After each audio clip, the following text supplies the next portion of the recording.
आखिरी में ये भी कहता हूँ कि झारखंड की स्थिति क्या होगी। झारखंड में एक को तो तुम बुला के ईडी के केस में उसको अरेस्ट कर दिया। अरेस्ट करने के बाद वो रिजाइन करे, गवर्नर के पास गए और उन्होंने अपना राजीनामा दिया। राजीनामा एक्सेप्ट हुआ।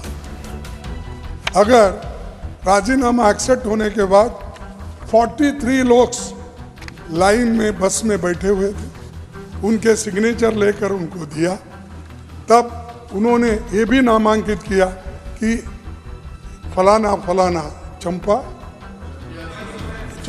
सूरन उसको लीडर बनाइए हमारे पार्टी की तरफ से।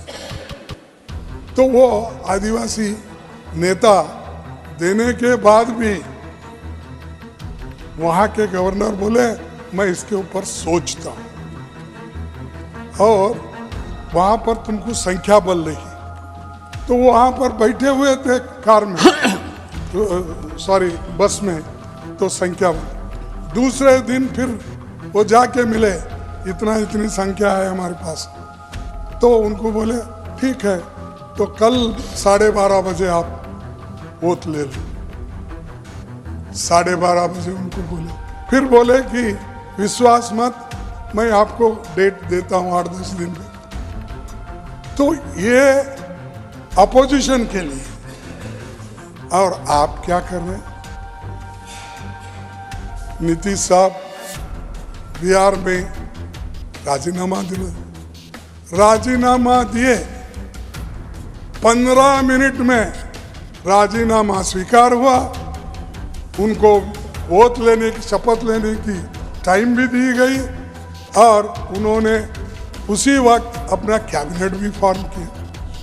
अरे आधा घंटे में एक का काम सब होता है, और यहाँ मेजॉरिटी रहते हुए एक ही पार्टी की, एक ही महागठबंधन की, उनको ऐसा करते।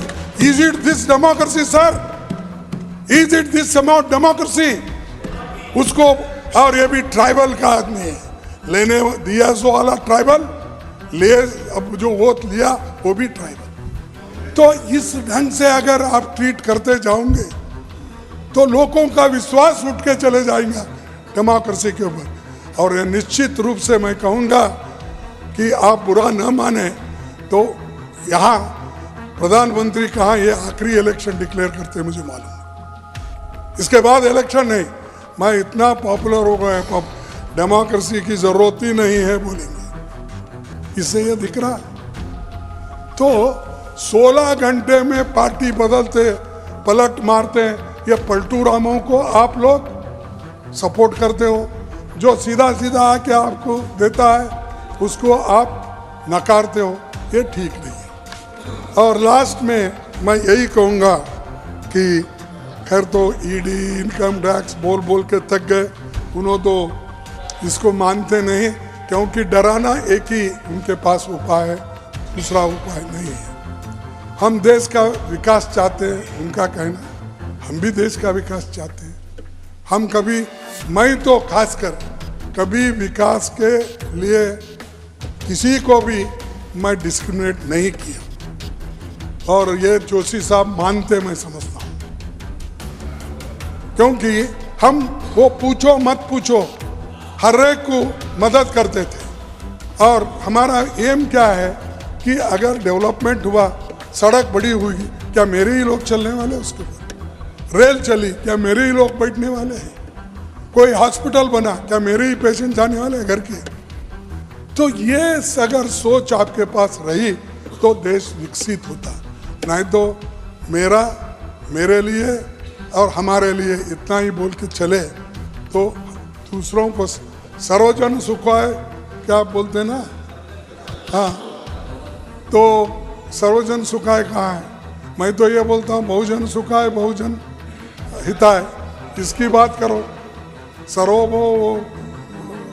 उन्होंने बोलते हैं हमारे दोस्त, तो मैं इतना ही बोला बहुजन सुखाय बहुजन हिताय। ये तो बुद्धा का कहना है, और बुद्धा ये 8वां अवतार, 8th अवतार आपने मानते हैं राम का, मानते नहीं? मुझे मालूम नहीं, साफ बोलना। 8वां अवतार, 9th अवतार, 9th अवतार बुद्धा का, विष्णु का 9th अवतार मानते।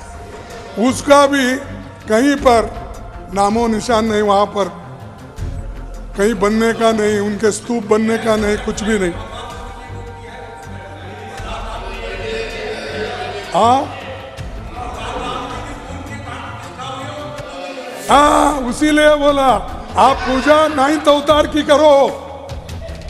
9th अवतार की करेंगे तो साइंटिफिक थिंकिंग आ जाएगा आपके दिमाग में। तो मैं टीका नहीं कर रहा हूं, ठीक है, आप ठीक बोले।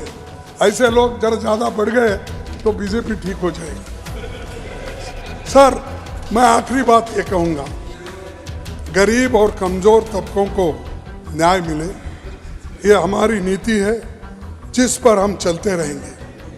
आप कितनी भी उपेक्षा करें, हम ये सवाल उठाते रहेंगे।